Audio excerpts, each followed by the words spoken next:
Super gene 2 evolution. अध्याय 26 लौकी पर्वत। अनुवादक 54,96,90,339।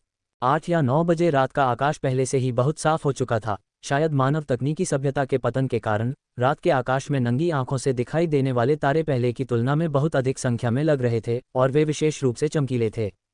लेकिन इस समय आकाश में चमकीले तारे असामान्य रूप से मंद लग रहे थे। रात के आकाश पर नारंगी रंग का आवरण छा गया था, मानो भोर आकाश में फैल गई हो या गोधूली ने क्षितिज को जला दिया हो। उस नारंगी रंग का स्रोत वास्तविक उपस्थिति नहीं लग रहा था। ये वर्णन करना कठिन था कि यह किस प्रकार का अस्तित्व था। ऐसा लग रहा था मानो यह अस्तित्व में था और फिर भी अस्तित्व में नहीं था। ये देखा जा रहा था, फिर भी ऐसा लग रहा था कि इसे पूरी तरह से नहीं देखा गया है। नारंगी प्रकाश एक पेंटिंग में रूपरेखा की तरह था, जबकि मुख्य भाग खाली और विकृत था। ये कहना कि वहां कुछ भी नहीं था असत्य लगता था, क्योंकि शून्य के माध्यम से देखा जाने वाला तारों वाला आकाश विकृत था। कहने को तो कुछ था, फिर भी कुछ भी दिखाई नहीं दे रहा था।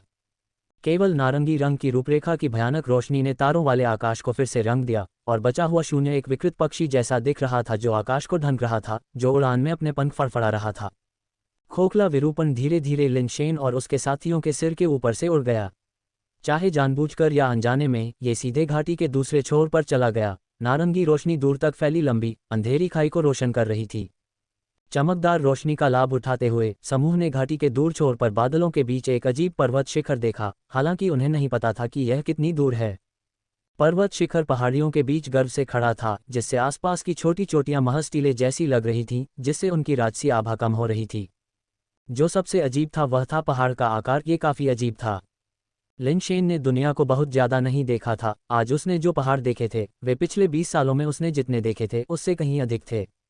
लेकिन अन्य लोगों में वे लोग भी थे जिन्होंने व्यापक यात्राएं की थीं और जिनके पास व्यापक ज्ञान था। फिर भी उनमें से किसी ने भी ऐसा पहाड़ कभी नहीं देखा था। इसका आकार पहाड़ों के बीच तिरछा खड़ा एक विशालकाय लौकी जैसा था। लौकी के आकार का पहाड़, ऐसी चीज की कल्पना करना मुश्किल था। किस तरह के भूगर्भीय परिवर्तन और प्राकृतिक क्षरण ने इसे अपने वर्तमान स्वरूप में ढाला होगा। लौकी पर्वत, ये लौकी पर्वत ही होगा। एक कांपती हुई आवाज उठी, जो डर से नहीं बल्कि आश्चर्य और उत्साह से कांप रही थी। लिनशेन को भी लगा कि यह पहाड़ लौकी पर्वत ही होगा। ये बहुत ज्यादा जीवंत था। उसने सोचा कि शायद इसीलिए उसके दूसरे भाई ने उस समय इसका नाम लौकी पर्वत रखा होगा। लिनशेन को हैरानी इस बात की थी कि लौकी पर्वत के विशाल आकार और डार्क बर्ड बेस से इसकी निकटता को देखते हुए इसे ढूंढना आसान होना चाहिए था। फिर सिर्फ लिन भाइयों को ही इसके अस्तित्व के बारे में क्यों पता था। ऐसा राजसी और अजीबोगरीब पहाड़ निश्चित रूप से एक नज़र में ही अविस्मरणीय हो जाएगा। इसे देखने वाले बहुत से लोग होंगे और इसे लौकी पर्वत के नाम से जोड़ना आसान होता। क्या पहले किसी ने इस बारे में नहीं सोचा था? ये सही नहीं है। लिनशेन को अचानक कुछ एहसास हुआ। जब वे घाटी में पहुंचे तब भी दिन का उजाला था और दृश्यता अच्छी थी। अगर दूरी में ऐसा अजीबोगरीब आकार का बड़ा पहाड़ होता तो वे उसे देख नहीं पाते। दिन के दौरान किसी ने इसे क्यों नहीं देखा था, फिर भी अब अचानक एक पहाड़ दिखाई दिया। क्या ये वास्तव में उन पौराणिक पहाड़ों में से एक हो सकता है जो दुनिया से छिप सकते हैं? लिनशेन ने अपने दिल में सोचा। नारंगी रोशनी धीरे धीरे पीछे हटती गई, धीरे धीरे विशाल लौकी पर्वत के पीछे गायब हो गई, जब तक कि प्रकाश की आखिरी झलक गायब नहीं हो गई और राजसी और रहस्यमय लौकी पर्वत अब दिखाई नहीं दे रहा था। विशाल रात में यह अज्ञात था कि यह अभी भी वहां खड़ा है या नहीं। माहौल अचानक कुछ नाजुक हो गया, क्योंकि क्यूई और वांग दोनों परिवार बाई शेनफेई की ओर देख रहे थे।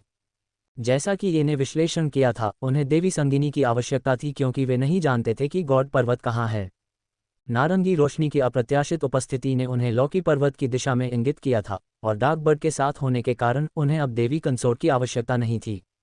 लिनशेन समझ नहीं पा रहा था कि बाई शेनफेई अब क्या भाव धारण कर रही थी, लेकिन उसने कल्पना की कि यह अच्छा भाव नहीं था। मिस बाय, ऐसा लगता है कि हमें अपने सहयोग पर फिर से बातचीत करनी चाहिए, क्यू शुहिंग ने मुस्कुराते हुए कहा। वास्तव में सहयोग के लिए निष्पक्षता की आवश्यकता होती है। आप जो बोते हैं वही काटते हैं। यदि कोई निवेश नहीं है, भले ही हम देने को तैयार हों, तो मिस बाई जैसा व्यक्ति इसे स्वीकार करने के लिए तैयार नहीं होगा, है न? वांग तियान र ने भी मुस्कुराते हुए कहा। आप फिर से बातचीत कैसे करना चाहते हैं? देवी कंसोर्ट ने उदासीनता से पूछा। टेबल पर बैठकर गेम खेलने के लिए आपको चिप्स की आवश्यकता होती है। मिस बाय, अब आपके पास चिप्स खत्म हो गए हैं, लेकिन चिंता न करें। हमारे साथ चलें और मैं सुनिश्चित करूंगा कि आपको 10वां हिस्सा मिले। तियान र, आपको कोई आपत्ति नहीं है न? क्यू शुहिंग ने कहा। मिसबाई की असाधारण क्षमता के साथ 10% हिस्सा उचित है, वांग तियान र ने कहा। क्या होगा अगर मैं सहमत नहीं हूँ? देवी कंसोर्ट ने ठंडे स्वर में कहा। अगर आप सहमत नहीं हैं तो ये भी ठीक है। व्यापार व्यापार है और हम मिसबाई के लिए चीज़ों को मुश्किल नहीं बनाएंगे।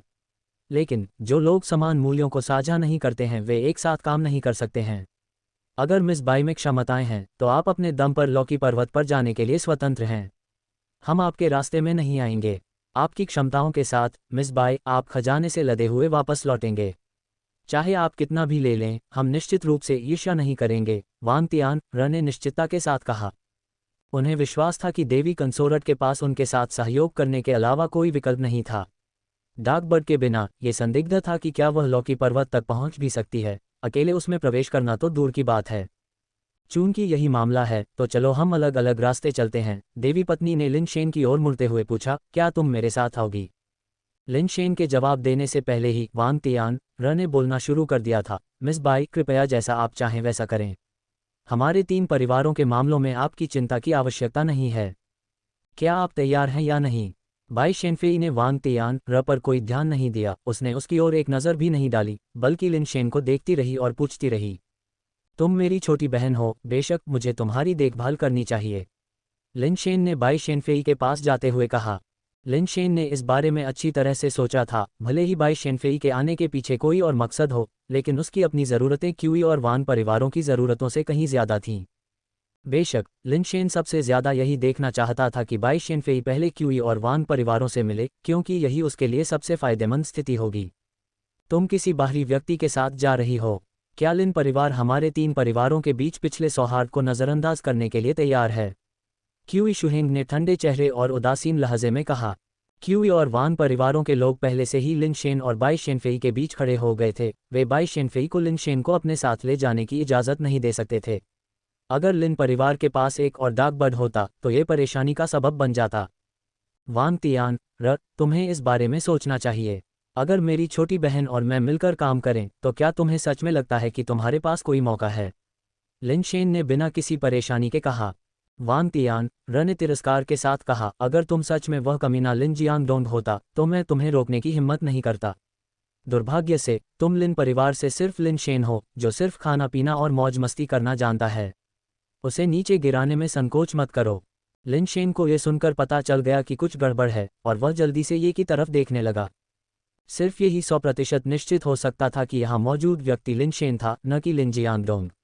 अगर वांग तियान र को इतना यकीन हो सकता था कि वह लिन शेन था, तो 10 में से 9 संभावना थी कि समस्या ये में थी।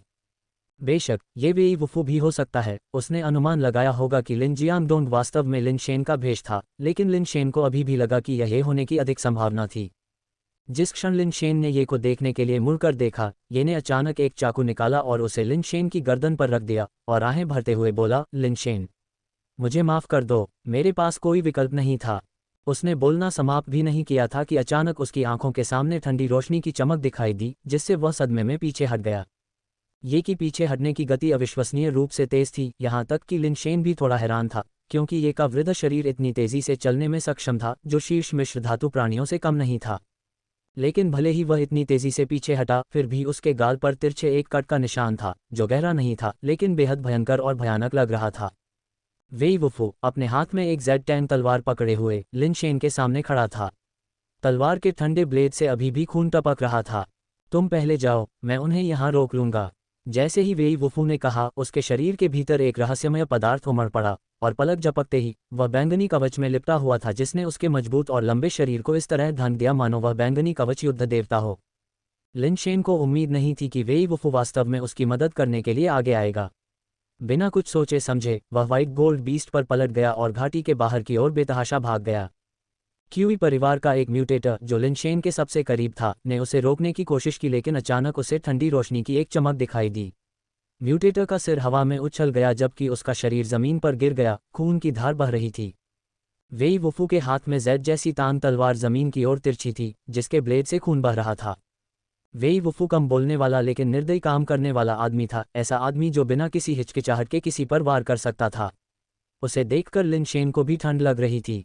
भाई तियान र, ऐसा लगता है कि हमारे डार्कबर्ड बेस को दूसरों ने हल्के में लिया है, जैसे कि कोई हमारे सिर पर शौच और पेशाब करने की हिम्मत करता है। मैं इसे बर्दाश्त नहीं कर सकता, क्या आप कर सकते हैं? क्यूई शुहेंग की आंखें ठंडी चमक उठीं। मैं भी इसे बर्दाश्त नहीं कर सकता, वांग तियान ने ठंडी आवाज में कहा। तो चलो उसे मार देते हैं, क्यू शुहेंग ने उदास होकर कहा और एक पेट कैप्सूल बाहर फेंका। लगभग उसी समय वांग तियान ने भी एक पेट कैप्सूल बाहर फेंका। लेकिन इससे पहले कि उनके पेट कैप्सूल जीवित प्राणियों में बदल पाते, एक नीलम जैसी तलवार ने 2 कैप्सूल को छेद दिया और उन्हें छेद दिया। क्या जिसने तुम्हें साधना सिखाई थी उसने तुम्हें कभी नहीं बताया? पेट कैप्सूल का इस्तेमाल इस तरह से नहीं किया जाता। बाई शेनफेई ने लंबी तलवार पकड़ी और एक झटके से 2 छेदे हुए मिश्र धातु पेट कैप्सूल तुरंत जमीन पर टुकड़े टुकड़े हो गए। क्यू शुहेंग और वांग तियान ने एक दूसरे को देखा और बिना कुछ कहे एक और पेट कैप्सूल निकाला, लेकिन इस बार उन्होंने पहले की तरह लापरवाही से उन्हें फेंकने की हिम्मत नहीं की और इसके बजाय उन्हें अपने सिर के ऊपर उठा लिया। क्यू और वांग परिवारों के अन्य लोगों ने भी उन्हें घेर लिया, वेई वुफू और बाई शेनफेई को फंसा लिया। बाई शेनफेई को हमारे पास छोड़ दो।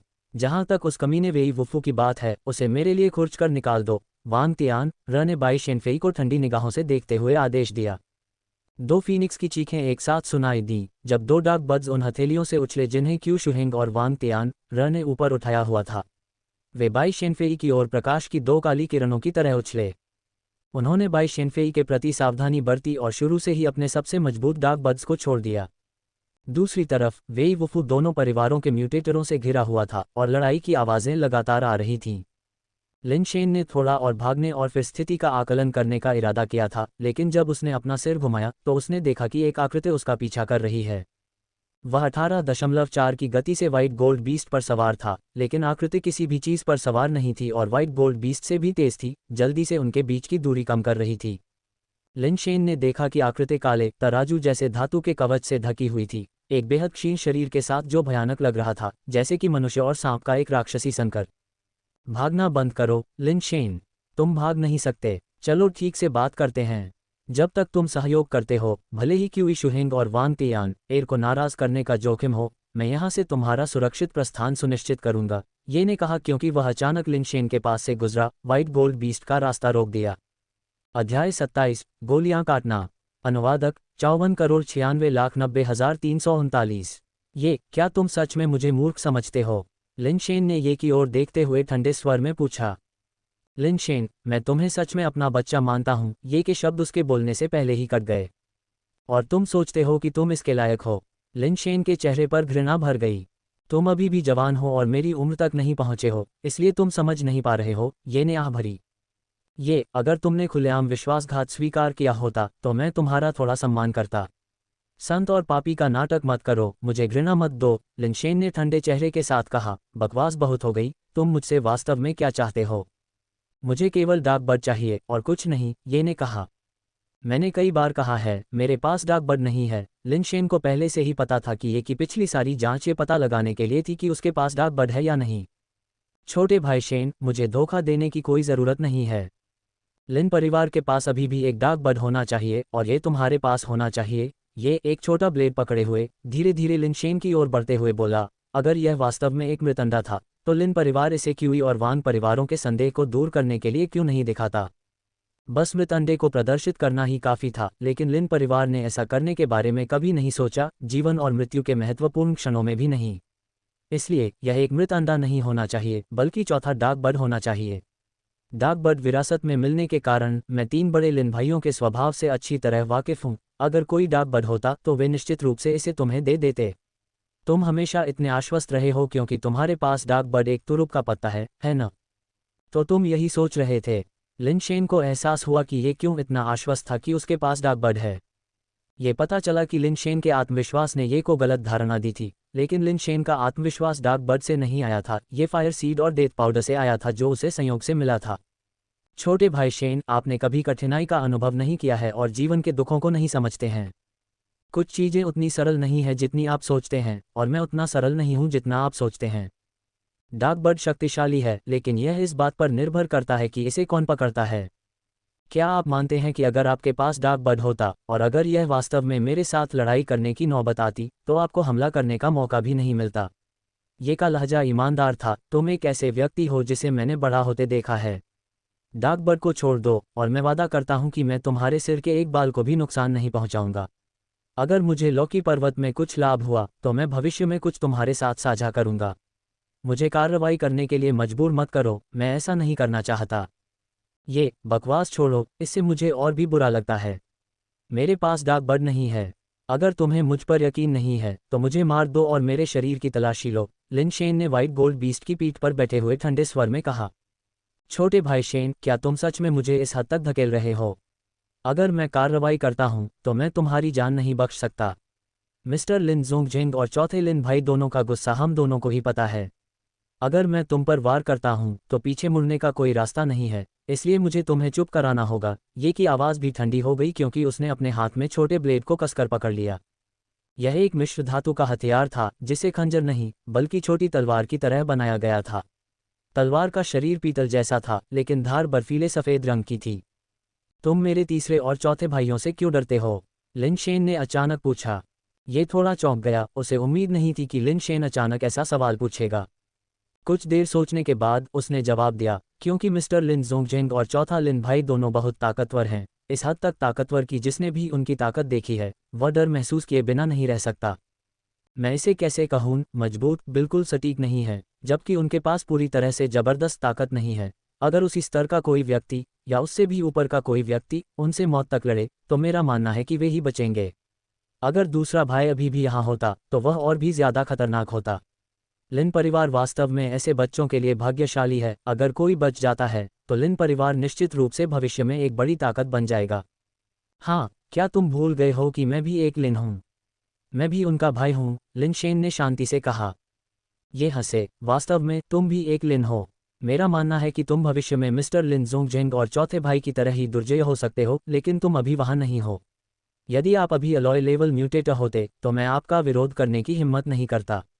लेकिन यह अफसोस की बात है कि आपने बेस म्यूटेशन पूरा नहीं किया है और डार्क बर्ड के साथ भी इसका कोई फायदा नहीं है। मैं डार्क बर्ड के मुझे छूने से पहले ही आपको मार सकता हूं, आपके पास कोई मौका नहीं होगा। आपको मारने के लिए बेस म्यूटेशन की आवश्यकता नहीं है, लिन शेन ने उदासीनता से कहा। ये की आंखें बर्फीली हो गईं जब उसने कहा, चूंकि ऐसा है तो मैं आपको डार्क बर्ड को बुलाने का मौका दूंगा।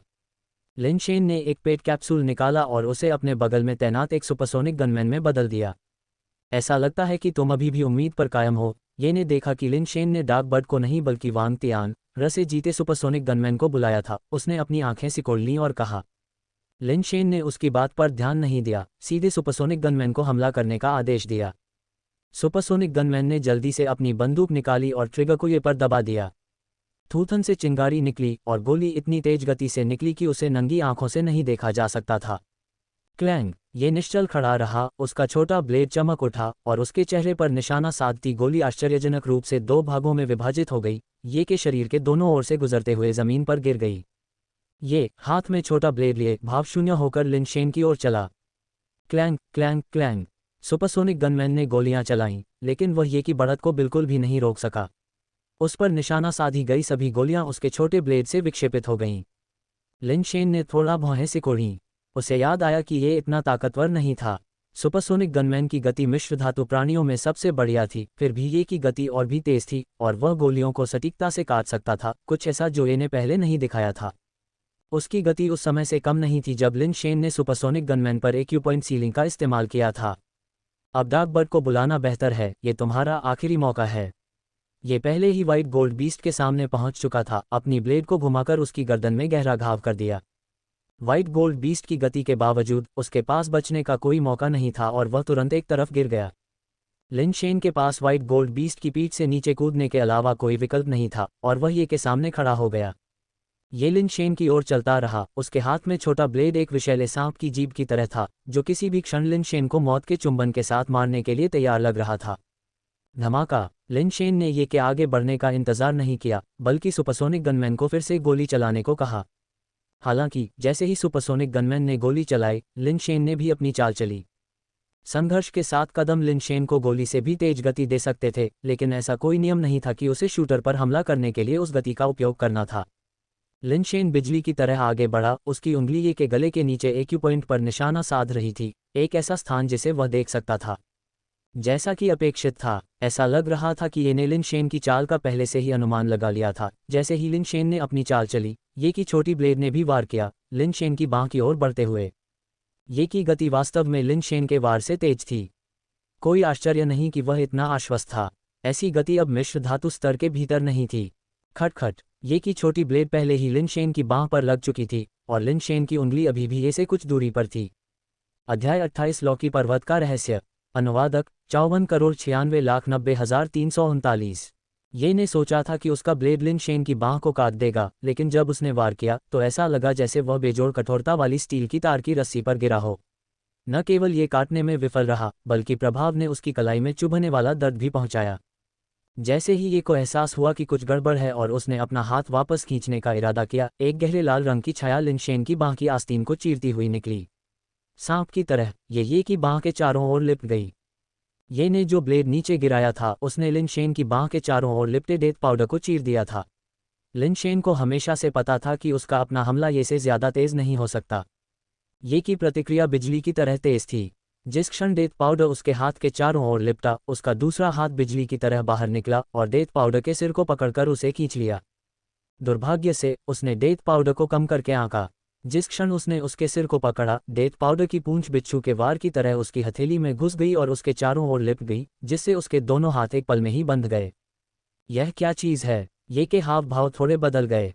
इसके साथ ही उसने अचानक लिन शेन पर हमला कर दिया, अपने हाथों में लिपटे डेथ पाउडर को अनदेखा कर दिया। एक पैर पर संतुलन बनाते हुए उसने भ्रम की तरह दूसरे पैर से हमला किया, लिन शेन के सिर पर एक लात मारी। अगर वह लिन शेन को मार सकता था और इस विचित्र पालतू जानवर की चाबी प्राप्त कर सकता था, तो वह तुरंत स्थिति को बदल सकता था। लिन शेन ने इस कदम का पहले से ही अनुमान लगा लिया था। ये के लात मारने से पहले ही लिन शेन ने पीछे हटना शुरू कर दिया था और लगभग उसी क्षण सुपरसोनिक गनमैन को गोली चलाने का आदेश दिया।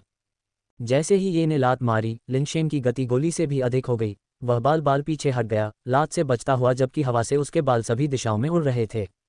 सुपरसोनिक गनमैन की गोली ने ये को मारा और यद्यपि गनमैन की कठोरता थोड़ी कम थी, क्योंकि यह मिश्र धातु स्तर का था, जब गोली ये के अजीबोगरीब स्केल जैसे कवच से टकराई तो यह विक्षेपित होने से पहले केवल कुछ बार चिंगारी निकली। ये और लिन शेन दोनों चौंक गए। लिन शेन की इतनी तेजी से बार बार निष्पादित करने की क्षमता पर ये सोचकर कि इस तरह के जीवन रक्षक पैंतरेबाजी को 2 बार से अधिक इस्तेमाल नहीं किया जा सकता है, असाधारण होगा। दूसरी ओर लिन शेन हैरान था कि न केवल ये की गति प्रभावशाली थी, बल्कि उसके मिश्र धातु कवच की कठोरता इतनी अधिक थी कि सुपरसोनिक गनमैन की गोलियों का उस पर लगभग कोई प्रभाव नहीं पड़ा। ये ने लिन शेन का पीछा करते हुए फिर से लात मारने का इरादा किया, लेकिन इससे पहले कि उसका पैर उठ पाता, डेथ पाउडर ने उसे लपेट लिया था। ये ने अपना दूसरा पैर उठाने की कोशिश की, लेकिन वह डेथ पाउडर के बीच में ही बंध गया, जिससे वह मम्मी की तरह सीधा पीछे गिर गया। जैसे ही ये गिरा, एक और गोली की आवाज आई। जमीन पर लेटे हुए ये ने लिन शेन की उंगलियों को उसके गले के ठीक नीचे एक जगह की ओर इशारा करते हुए देखा। ये की आंखों में खुशी की एक चमक थी। चाहे लिन शेन के पास जीवन रक्षक तरीके ही क्यों न हो, इतनी कम ताकत से उसके मिश्र धातु के कवच को तोड़ना असंभव होगा। लेकिन लिन शेन के दृष्टिकोण ने ये को उसे सीधे मारने का मौका दिया। जैसा कि अपेक्षित था, जब लिन शेन की उंगली ने संपर्क किया तो ये के धातु के कवच को नुकसान नहीं पहुंचा सका और ऐसा लगा जैसे किसी छड़ी से धक्का दिया गया हो। ये अपना तुरुप का पत्ता इस्तेमाल करना चाहता था, लेकिन अचानक उसने पाया कि उसका मुंह स्थिर हो गया है। वास्तव में उसका पूरा शरीर लकवाग्रस्त हो गया था। भय से आंखें चौड़ी हो गईं। अब ये को असली कारण समझ में आ गया कि लिन शेन के एक ही प्रहार से सुपरसोनिक गनमैन को क्यों वश में कर लिया गया था। शुरू में उसने सोचा था कि गनमैन हिल नहीं सकता क्योंकि उसे एक महत्वपूर्ण बिंदु पर चोट लगी थी, लेकिन अब ऐसा लग रहा था कि ऐसा नहीं था। अपना मुंह खोलो, लिन शेन ने डेथ पाउडर को आदेश दिया। डेथ पाउडर की पूंछ हिंसक रूप से ये के मुंह में घुस गई, उसके दांतों को चकनाचूर कर दिया और फिर मुंह को खोला और अंदर से एक पतली विलो पत्ती जैसी पतली पतली चीज निकाली। ये पतली चीज एक प्रेत हरे रंग की तरह पारदर्शी थी और स्पष्ट रूप से क्रिस्टल बेस सामग्री से बनी थी, जो रेजर की ब्लेड से भी पतली थी। लिन शेन ने ग्रीन लीफ ब्लेड लिया और फिर से ये के शरीर पर अपनी उंगली दबाई। कई दांत टूट जाने और मुंह में खून भर जाने के बाद ये ने तुरंत बोलने की क्षमता वापस पा ली। लिन शेन, नहीं मिस्टर लिन शेन, मुझे आपको कम नहीं आंकना चाहिए था। मुझे लिन परिवार के किसी सदस्य को कम नहीं आंकना चाहिए था। क्या मेरे लिन परिवार ने आपके साथ किसी तरह का अन्याय किया है? लिन शेन ने ठंडे स्वर में पूछा। नहीं, लिन परिवार ने मेरे साथ कोई अन्याय नहीं किया है, ये ने व्यंग्यात्मक मुस्कान के साथ कहा। अगर लिन परिवार ने आपके साथ कुछ गलत नहीं किया है और आप पहले से ही इतने बूढ़े हो चुके हैं, तो लॉकी पर्वत के अंदर का खजाना पाने का आपको क्या फ़ायदा? आप और कितने साल जी सकते हैं? लिन शेन ने ये से लॉकी पर्वत के बारे में जानकारी निकालने की कोशिश की, जो शायद इतना हताश था। ये ठीक इसलिए है क्योंकि मेरे पास ज़्यादा साल नहीं बचे हैं, इसलिए मैं लॉकी पर्वत में प्रवेश करना चाहता हूँ। केवल अंदर जाकर ही मैं जीवित रह सकता हूँ। मैंने जीवन का भरपूर आनंद नहीं लिया है, मैं अभी मरना नहीं चाहता, ये ने समझाया। तुम्हारा क्या मतलब है? लिनशेन की आंखें थोड़ी सिकुड़ गईं, ये द्वारा बताई गई जानकारी से आश्चर्यचकित होकर। लिनशेन, मैं तुम्हें वह सब कुछ बता सकता हूँ जो मैं जानता हूँ, बस कृपया मेरी जान बख्श दो, ये ने विनती की। बोलो, लिनशेन ने भावहीन होकर ये को देखते हुए कहा। यह संयोग से हुआ कि मैंने मिस्टर लिन जोंगजेंग और चौथे भाई को लॉकी पर्वत के कुछ रहस्यों के बारे में बात करते हुए सुना। वे दूसरे भाई के मामलों पर चर्चा कर रहे थे, कह रहे थे कि बहुत समय पहले दूसरे भाई के बहुत लंबे समय तक दूर रहने के बाद वह बहुत उत्साहित होकर लौटा था। उसने उन्हें बताया कि लॉकी पर्वत के अंदर कुछ ऐसा है जो अनंत जीवन प्रदान करता है। जब वे पर्याप्त शक्तिशाली हो गए तो वह उन्हें और बड़ी बहन को लॉकी पर्वत पर ले जाएगा, ताकि भाई बहन हमेशा के लिए अनंत युवावस्था में जी सकें, ये ने याद किया। क्या तुम सच में मानते हो कि इस दुनिया में कुछ ऐसा है जो अनंत जीवन प्रदान कर सकता है? लिनशेन ने भौहें सिकोड़ते हुए पूछा। दूसरा भाई झूठ नहीं बोलेगा, अगर उसने कहा कि यह वहाँ है तो यह जरूर होगा, ये ने कहा। उसकी आंखें लालसा से भरी हुई थीं। सिर्फ उस वाक्य के लिए तुम लॉकी पर्वत में प्रवेश करने से नहीं चूकोगे? लिनशेन ने सोच समझकर पूछा। जितना बूढ़ा होता है उतना ही मृत्यु से डरता है। मैं वास्तव में मरना नहीं चाहता। भविष्य में मैं पूरे दिल से तुम्हारी सेवा करूंगा, किसी और विचार को मन में नहीं आने दूंगा, ये ने कहा। तुम्हारा कोई भविष्य नहीं है, लिनशेन ने बेपरवाही से कहा। ये सुनकर यी का चेहरा एकदम बदल गया और वह चिल्लाने की कोशिश करने लगा, मिस्टर लिनशेन, आप लिन परिवार के सदस्य हैं। आप अपनी बात से पीछे नहीं हट सकते। इससे पहले कि वह अपनी बात पूरी कर पाता, डेथ पाउडर की पूंछ ने उसके माथे को बुरी तरह से छेद दिया, उसके सिर को भेदते हुए। ये तुरंत मारा गया। उसकी आंखें अकल्पनीय सीमा तक चौड़ी हो गईं, उसकी आंखें खुली हुई मर गईं। ये ने कभी नहीं सोचा था कि आमतौर पर खुशमिजाज और मौज मस्ती करने वाला लिनशेन इतना निर्दयी होगा, नहीं उसने उम्मीद की थी कि लिन परिवार का कोई सदस्य अपना वादा तोड़ देगा। मैंने कभी भी तुम्हें न मारने के लिए सहमति नहीं दी थी, और अगर मैंने ऐसा किया भी होता तो मैं तुम्हें जीने नहीं देता। तुम मेरे लिए बहुत बड़ा खतरा हो। अगर आश्चर्य का तत्व न होता तो मुझे तुम्हें हराने का कोई भरोसा नहीं होता। तुम्हें एक मौका देना खुद को मरने के लिए भेजना होता, और मैं मरना नहीं चाहता, लिनशेन ने कहा और ये की लाश को खोजने के लिए झुका। उसने अपने पास मौजूद सब कुछ ले लिया। उसे अपने दिल में बहुत घृणा महसूस हुई, लेकिन उस पल में जीवित रहना किसी भी चीज़ से ज़्यादा महत्वपूर्ण था। जल्द ही लिनशेन ने ये से सब कुछ ले लिया। एक मिश्र धातु शॉर्ट ब्लेड, एक crystal base green leaf blade, 2 मिश्र धातु पेट कैप्सूल और 3 कैप्सूल कुंजियाँ। 2 कुंजियाँ स्पष्ट रूप से पेट कैप्सूल के साथ उपयोग करने के लिए थीं, जबकि तीसरी कुंजी क्रिस्टल बेस लेवल की थी, जो सिट्रीन की तरह स्पष्ट और पारदर्शी थी, जिसमें दिल के आकार का हैंडल था। अजीब बात है, केवल एक कुंजी क्यों है लेकिन कोई कैप्सूल नहीं है? लिनशेन ने ये की लाश पर एक और नज़र डालते हुए आश्चर्य जताया। अध्याय 29, किस्मत खराब। अनुवादक 54,96,90,339। लिनशेन ने शरीर को कई बार पलटा, कपड़ों के हेम के अंदर भी ध्यान से टटोला, लेकिन उसे कोई छिपा हुआ पेट कैप्सूल नहीं मिला। वास्तव में ये के शरीर पर क्रिस्टल बेस पेट कैप्सूल नहीं था, और ऐसा इसलिए नहीं था क्योंकि उसके पास इसका उपयोग करने का समय नहीं था। आमतौर पर लोग चाबी छिपा देते थे और अपने पालतू जानवरों को ही बाहर निकालते थे, ताकि उनके पालतू जानवरों के छीने जाने का जोखिम न रहे। कैप्सूल के बिना सिर्फ चाबी ले जाने का क्या फ़ायदा है? लिनशेन ने भौहें सिकुड़ी और सोचा। इस समय ये समझ पाने में असमर्थ, उसने बस चाबी को बाद के लिए रख दिया। ये के 2 मिश्र धातु पालतू जानवरों में वह भारी कवच जानवर शामिल था जिस पर वह सवार था, और गेलुल का आयरन निगल। भारी कवच जानवर, मिश्र धातु प्राणी। शक्ति 18.5, गति 12.7, कठोरता 16.7, कठोरता 11.6, आधार परिवर्तन प्रतिभा, रक्षा संवर्धन। गेलुल का आयरन स्वेलो, मिश्र धातु प्राणी। शक्ति 10.9, गति 19.1, कठोरता 17.6, कठोरता 18.7, आधार परिवर्तन प्रतिभा, swift slash swallow return. Heavy armour beast white gold beast को पकड़ने के लिए पर्याप्त तेज नहीं था, इसलिए जब वह लिनशेन का पीछा कर रहा था तो ये ने उसे वापस ले लिया। ये प्राणी मोटी त्वचा और क्रूर ताकत वाला था, जो एक मजबूत ढाल के रूप में कार्य करने या आगे की जासूसी करने के लिए अच्छा था। हालांकि गेलुल का आयरन स्वेलो इतना मजबूत नहीं था, लेकिन इसके अन्य गुण काफ़ी अच्छे थे। इसके अलावा इसकी दोहरी प्रतिभाएं प्रभावशाली थीं।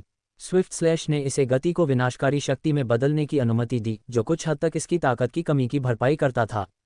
स्वेलो रिटर्न ने उल्कापिंड आयरन स्वेलो को तेज गति से उड़ान के दौरान अचानक मुड़ने में सक्षम बनाया, जिससे विरोधियों को आश्चर्य हुआ। ये द्वारा मारे गए व्हाइट गोल्ड बीस्ट के साथ हैवी आर्मर बीस्ट एक उपयुक्त सवारी होगी और गेल मेटियोर आयरन स्वेलो एक अच्छा सहायक होगा। धमाका! घाटी की दिशा से अचानक तेज आवाज आई, जैसे कुछ विस्फोट हुआ हो।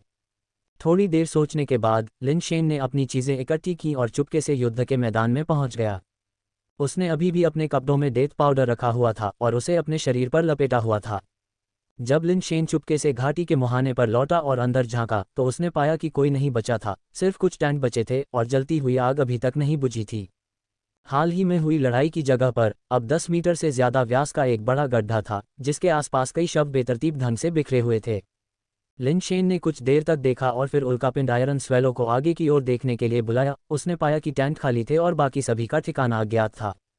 कोई खतरा न देखकर लिन शेन ने सावधानी से शवों के पास जाकर जांच की, जिनमें न तो बाई शेनफेई था और न ही वेई वुफू, सिर्फ क्यूई और वान परिवारों के बेस म्यूटेटर थे। क्या हुआ है? सभी लोग क्यों गायब हो गए हैं? और इस बड़े गड्ढे में क्या है? लिन शेन ने सोचा। टेंट के अंदर बहुत सारी आपूर्ति और सामान थे, जो दर्शाता है कि उनका प्रस्थान बहुत जल्दबाजी में था। बहुत सी चीजें बिना एकत्र किए पीछे रह गई थीं।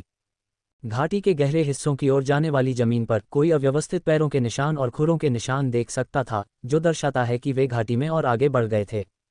क्या वे किसी का पीछा कर रहे थे या उन्हें किसी चीज ने अंदर की ओर खींचा था? लिन शेन ने एक पल के लिए सोचा, फिर खुद ही उनका पीछा करने और देखने का फैसला किया। उसने सुपरसोनिक गनमैन को आगे रखते हुए हैवी आर्मर बीस्ट को बुलाया, जबकि उल्कापिंड आयरन स्वेलो बहुत आगे की ओर देख रहा था। उसने छाया में प्रतीक्षा कर रहे आसपास के बेस वेरिएंट जीवों से बचने के लिए बहुत तेजी से आगे बढ़ने की हिम्मत नहीं की। कुछ ही देर में उसने जमीन पर कई बेस वेरिएंट जीवों की लाशें देखीं, जिनका बेस म्यूटेशन फ्लूइड निकाला नहीं गया था। लिन शेन ने उन शवों पर घावों की जांच की और फिर उनका पीछा करना जारी रखा। बीच बीच में बेस वेरिएंट जीवों की लाशें दिखाई देती थीं, फिर भी एक भी व्यक्ति नहीं दिखाई देता था, न ही बेस वेरिएंट जीवों के जीवित होने के कोई संकेत थे। घाटी बहुत लंबी थी और जब तक आसमान चमकना शुरू नहीं हुआ तब तक वह घाटी के अंत तक नहीं पहुंचा था, लेकिन फिर भी बाई शेनफेई और अन्य लोगों का कोई निशान नहीं था। जैसे जैसे आसमान धीरे धीरे हल्का होता गया, लिन शेन ने दूर तक देखा, जहां एक सतत पर्वत श्रृंखला उभरी हुई थी, लेकिन राजसी और रहस्यमयी लॉकी पर्वत कहीं नहीं दिख रहा था। लॉकी पर्वत इतना भव्य है कि इसे घाटी के प्रवेश द्वार से स्पष्ट रूप से देखा जा सकता है, तो मैं इसे यहाँ क्यों नहीं देख सकता? लिन शेन की उलझन और भी गहरी हो गई। पर्वत श्रृंखला के बीच कई रास्ते थे, लेकिन शुक्र है कि जमीन पर खुरों के निशान थे और लिन शेन ने उनके निशानों का अनुसरण किया। पहाड़ों में बहुत से धातु के पौधे थे और यहाँ तक कि ऊंचे पेड़ भी थे जो स्टील से बने हुए लग रहे थे, स्टील के जंगल की तरह। सबसे आम लाल मेपल के समान पेड़ थे, जिनके पत्ते लाल तांबे के रंग के थे, जो 7 या 8 मीटर ऊंचे पेड़ों को ढांकते थे। पर्वत श्रृंखला के मोड़ और मोड़ के माध्यम से खुरों के निशानों का अनुसरण करते हुए लिन शेन ये देखकर चौंक गया कि 2 से 3 घंटे के बाद वह घाटी में वापस आ गया था। कितना अजीब है! लिन शेन और भी हैरान हो गया।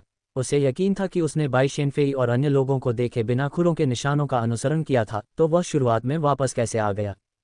शायद लॉकी पर्वत यहाँ होना चाहिए, केवल मैं इसे नहीं देख सकता। उनके साथ डार्क बर्ड है, इसलिए वे पहले से ही लॉकी पर्वत में प्रवेश कर चुके होंगे, लिन शेन ने तर्क दिया, ये निष्कर्ष निकालते हुए कि यह एकमात्र संभावना थी।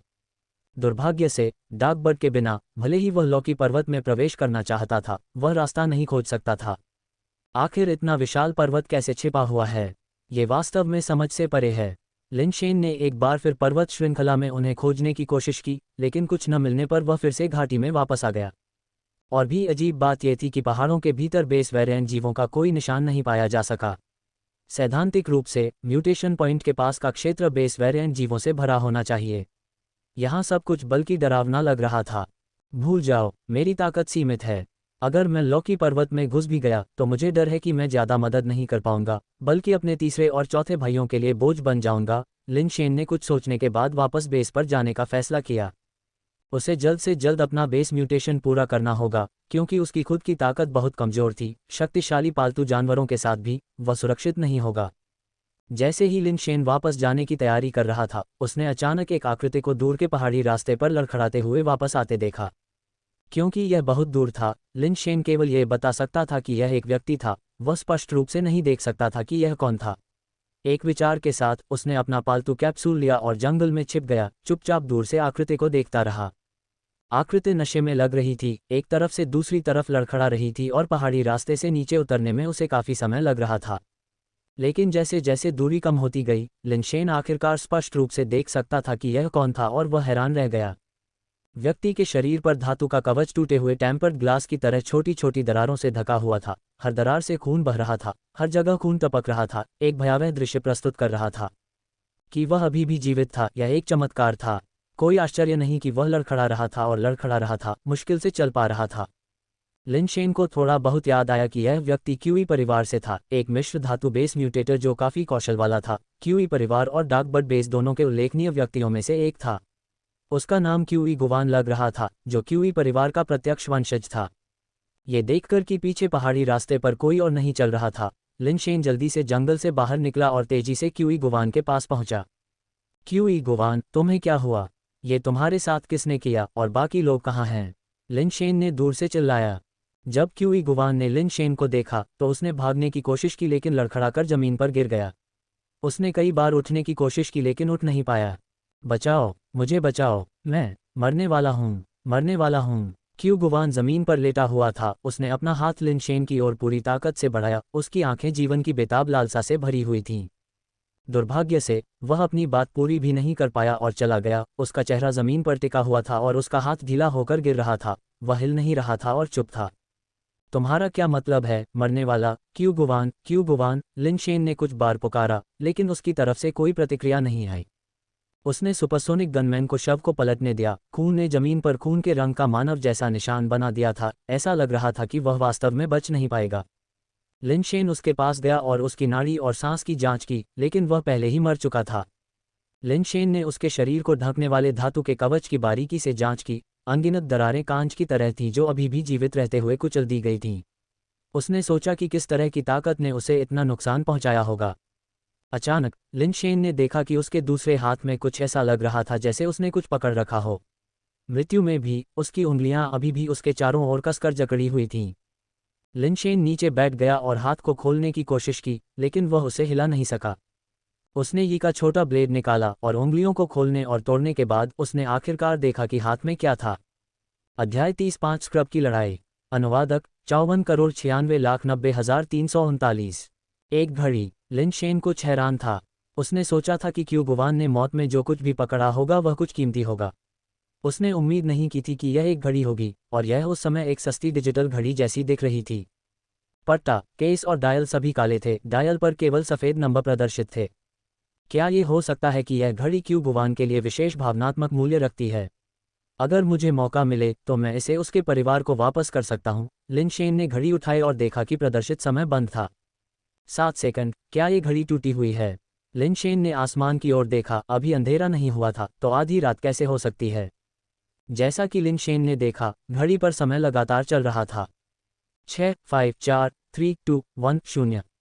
जल्द ही घड़ी का समय 0 पर रीसेट हो गया और अचानक घड़ी के अंदर से एक आवाज़ आई। उपयोगकर्ता की मृत्यु की पुष्टि। नए उपयोगकर्ता का पता चला। बाइंडिंग सफल। टेलीपोर्ट। उल्टी गिनती 10, 9, 8 से शुरू हो रही है। घड़ी का समय 10 सेकंड हो गया और ये सेकंड के हिसाब से उल्टी गिनती करने लगी। क्या बकवास है? लिनशेन ने जल्दी से घड़ी फेंक दी। जो घड़ी जमीन पर गिरी, उसने उल्टी गिनती जारी रखी और लिनशेन ने सहज रूप से खुद को उससे दूर करते हुए पीछे हट गया। लेकिन जैसे ही घड़ी की उल्टी गिनती 0 पर पहुंची, लिनशेन को लगा कि उसकी आंखों के सामने का दृश्य अचानक विकृत हो गया है। आकाश, पहाड़, पेड़, फूल, धरती, सब कुछ लिनशेन की दृष्टि में एक साथ मुड़ गया, तेजी से घूम रहा था, और एक चक्कर के बाद उसे अपने शरीर में अचानक भारीपन महसूस हुआ, जैसे कि वह 1000 पाउंड का वजन उठा रहा हो और बेकाबू होकर जमीन पर गिर पड़ा। लिनशेन ने अपने हाथों को जमीन पर दबाया और बड़ी मेहनत से धीरे धीरे खड़ा हुआ। वजन की अनुभूति के कारण उसके लिए खड़ा होना भी मुश्किल हो गया। उसके पैरों की कांपती हुई मांसपेशियों ने उसे ऐसा महसूस कराया जैसे कि वे किसी भी क्षण काम करना बंद कर देंगी और उसे एक बार फिर जमीन पर गिरा देंगी। यह क्या स्थिति है? लिनशेन की निगाहें वहीं जम गईं। उसके सामने पहाड़ और घाटियां कहाँ थीं? इसके बजाय उसका स्वागत एक सफ़ेद रेतीले समुद्र तट और एक नीले समुद्र ने किया।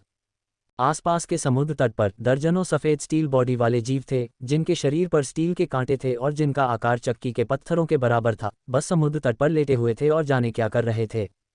लिनशेन के अचानक प्रकट होने से सैकड़ों स्टील थॉर्न कछुए अपना सिर घुमाकर उसे देखने लगे। उनकी निगाहें एक समान रूप से उसके व्यक्तित्व पर केंद्रित थीं।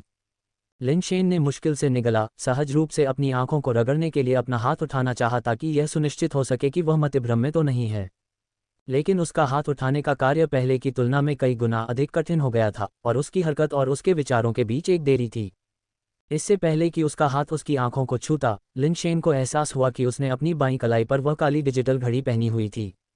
लिनशेन की पहली प्रतिक्रिया घड़ी को हटाने के लिए हाथ बढ़ाना था। जैसे ही उसकी उंगलियां पट्टा को छूती हैं, उसे फिर से घड़ी से ठंडी इलेक्ट्रॉनिक संश्लेषित आवाज़ सुनाई देती है। टेलीपोर्ट कूलडाउन पूरा नहीं हुआ है। टेलीपोर्टर को जबरन हटाने से टेलीपोर्टेशन फिर से सक्रिय हो जाएगा और उपयोगकर्ता को इस प्रक्रिया के दौरान अपरिवर्तनीय क्षति होगी। लिनशेन का हाथ एक पल में रुक गया, उसका दिमाग क्यूई गुवान के शरीर पर भयानक घावों की ओर लौट आया। क्या क्यूई गुवान की चोटें इस तरह की क्षति के कारण हुई हैं? इसी तरह के घावों के डर से लिनशेन ने फिर से घड़ी को छूने की हिम्मत नहीं की। अगर एक अलॉय लेवल म्यूटेटर इस तरह से घायल हो सकता है तो उसके साथ क्या होगा एक गैर बेस म्यूटेटर? क्या वह बस कीमा बनाया हुआ मांस के ढेर में बदल जाएगा? घड़ी पर प्रदर्शित समय 71 घंटे 59 मिनट 54 सेकंड था और यह अभी भी घट रहा था। क्या इसका मतलब यह है कि मुझे इस टेलीपोर्टेशन गियर का फिर से उपयोग करने से पहले 72 घंटे इंतजार करना होगा? लिनशेन ने तर्क दिया। उसके पास आगे सोचने का समय नहीं था क्योंकि स्टील थॉर्न कछुए एक पल के स्तब्ध संकोच के बाद गुस्से में उसकी ओर रेंगने लगे। उनके व्यवहार से पता चल रहा था कि वे लिनशेन को टुकड़े टुकड़े कर देंगे, मानो उसने उनके पूर्वजों की कब्रों को अपवित्र कर दिया हो। लिनशेन भागना चाहता था, लेकिन सिर्फ एक कदम चलने के बाद वह रुक गया। उसका पूरा शरीर बोझिल महसूस कर रहा था और वह बस हिल नहीं पा रहा था। लिनशेन ने अपने शरीर पर पालतू चाबी और पालतू कैप्सूल को टटोला। स्टील थॉर्न कछुओं के उस पर हमला करने से पहले भारी कवच जानवर को बुलाने में कामयाब रहा। लिनशेन के नियंत्रण में भारी कवच जानवर ने उसके चेन कवच को काट लिया, उसे उठा लिया और उसे अपनी पीठ पर फेंक दिया।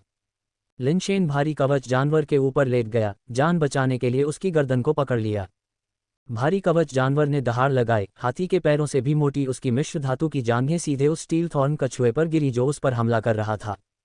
क्रैक क्रंच, स्टील के टूटने की आवाज़ गूंजी क्योंकि स्टील थॉर्न कछुए के स्टील के स्पाइक और खोल सीधे पैरों के नीचे कुचल दिए गए थे और पारे जैसा एक तरल पदार्थ बाहर निकल रहा था। लिनशेन को स्पष्ट रूप से महसूस हो रहा था कि हैवी आर्मर बीस्ट पहले की तुलना में बहुत धीमा था और वे स्टील थॉर्न कछुए भी उतने तेज नहीं लग रहे थे जितने स्टील के जीव लिनशेन ने पहले देखे थे। क्या ये गुरुत्वाकर्षण का मुद्दा है? लिनशेन ने अनुमान लगाया, लेकिन फिर उसने अपनी कलाई पर अपनी घड़ी को हिलते हुए महसूस किया। अपनी घड़ी पर नजर डालते हुए उसने देखा कि अब ये समय नहीं बल्कि प्रवाहित पाठ प्रदर्शित कर रही थी। मारा गया स्टील प्राणी स्टील थॉर्न कछुआ, मारा गया स्टील प्राणी स्टील थॉर्न कछुआ। जैसे जैसे हैवी आर्मर बीस्ट भगदड़ मचाता रहा, घड़ी के चेहरे पर सूचनाओं की धारियां बहती रहीं। स्टील लेवल स्टील थॉर्न कछुओं के एक समूह के भीतर मिश्र धातु स्तर का हैवी आर्मर बीस्ट भीड़ों के झुंड में घुसने वाले बाघ की तरह था जो एक तरफा नरसंहार पर उतर आया था। ये जानते हुए कि वे किसी से मुकाबला नहीं कर सकते, वे स्टील थॉर्न कछुए फिर भी भारी कवच वाले जानवर पर बेतहाशा हमला कर रहे थे और एक बेखौफ होकर अपनी मौत की ओर भाग रहा था, मानो पुनर्जन्म की जल्दी में हो। भारी कवच वाले जानवर द्वारा एक एक करके कुचले जा रहे थे। कुछ ही देर में 20 या 30 मर गए। लिनशेन शुरू में हैरान था कि ये स्टील थॉर्न कछुए भाग क्यों नहीं रहे थे। बेस वेरिएंट जीव मूर्ख नहीं थे, सामान्य जानवर भी भागना जानते थे और बेस वेरिएंट जीवों की बुद्धिमत्ता सामान्य जानवरों से कम नहीं थी, कुछ तो उनसे भी ज्यादा होशियार थे। यह असंभव लग रहा था कि वे भागना नहीं जानते होंगे। लेकिन जब उसकी नज़र जमीन पर पड़ी जहां स्टील थॉर्न कछुए दंडवत कर रहे थे तो उसे तुरंत समझ आ गया। रेत में गड्ढे थे और आंशिक रूप से उजागर गड्ढों में लिनशेन ने पिंग पोंग गेंदों के आकार के अंडे देखे। तो ये स्टील थॉर्न कछुए अंडे दे रहे थे। मैं एक सामुदायिक घोंसले के मैदान में ठोकर खाए हूँ, लिनशेन ने महसूस किया। उन रेत के गड्ढों में बेस म्यूटेशन अंडे को देखते हुए लिनशेन ने अचानक सोचा कि अगर वह इन सभी अंडों को अपने साथ वापस ले जा सके तो ये काफ़ी अच्छी आय होगी। स्टील थॉर्न कछुओं की अंडे देने की क्षमता बहुत मजबूत लग रही थी। बस एक त्वरित नज़र से प्रति गड्ढे में कम से कम 7 या 8 बेस म्यूटेशन अंडे थे। इतने सारे गड्ढों के साथ 1000 से अधिक अंडे हो सकते हैं, है न? यह अनिश्चित था कि क्या टेलीपोर्टर उन सभी को वापस ले जा सकता है, और इन स्टील थॉर्न कछुओं के शरीर से सामग्री भी थी। हालांकि वे बहुत मूल्यवान नहीं थे, लेकिन उनकी मात्रा का मतलब था कि वे अभी भी कुछ पैसे कमा सकते थे। लिनशेन जब ये सोच रहा था तो उसने अचानक भारी कवच वाले जानवर की भयानक चीख सुनी। नीचे देखते हुए लिनशेन ये देखकर चौंक गया कि भारी कवच वाले जानवर के एक पैर में स्टील थॉर्न कछुए की पीठ पर लगी कील घुस गई थी। दूसरों के विपरीत इस विशेष स्टील थॉर्न कछुए को बिल्कुल भी कुचला नहीं गया था। इसके बजाय ये भारी कवच वाले जानवर का पैर था जिसे कछुए की स्टील की कील ने छेद दिया था। क्या हो रहा है? लिनशेन ने फंसे हुए स्टील थॉर्न कछुए को देखा, जो आकार और दिखने में सामान्य कछुओं से अलग नहीं लग रहा था, बस एक और सामान्य कछुआ लग रहा था। लेकिन एक स्टील प्राणी की कील एक मिश्र धातु वाले प्राणी को कैसे छेद सकती है? लिनशेन ने अनजाने में अपनी घड़ी देखी, इस विशेष स्टील थॉर्न कछुए के बारे में जानकारी देखने की उम्मीद में, लेकिन उसे कुछ नहीं मिला। इसके बजाय उसने अन्य जानकारी देखी। उपयोगकर्ता अपरिवर्तित निम्न जीवन रूप, शक्ति 5, गति 5, कठोरता 5, दृढ़ता 5, जीव की सैद्धांतिक जीवन अवधि 100 वर्ष, आधार परिवर्तन प्रतिभा कोई नहीं। लिनशेन मदद नहीं कर सका, लेकिन खाली आंखों से घूरता रहा। यह अपरिवर्तित निम्न जीवन रूप, क्या यह मुझे संदर्भित कर रहा है? लेकिन दूसरे विचार से ये समझ में आया, सभी 5 वास्तव में एक सर्वोत्कृष्ट कमजोर व्यक्ति। यहाँ तक कि ऐसा कमजोर व्यक्ति भी पहले से ही मानव सीमा पर था, जो शारीरिक विशेषताओं को बढ़ाने के लिए बड़ी मात्रा में आधार उत्परिवर्तन द्रव का सेवन करने के वर्षों के माध्यम से प्राप्त हुआ था।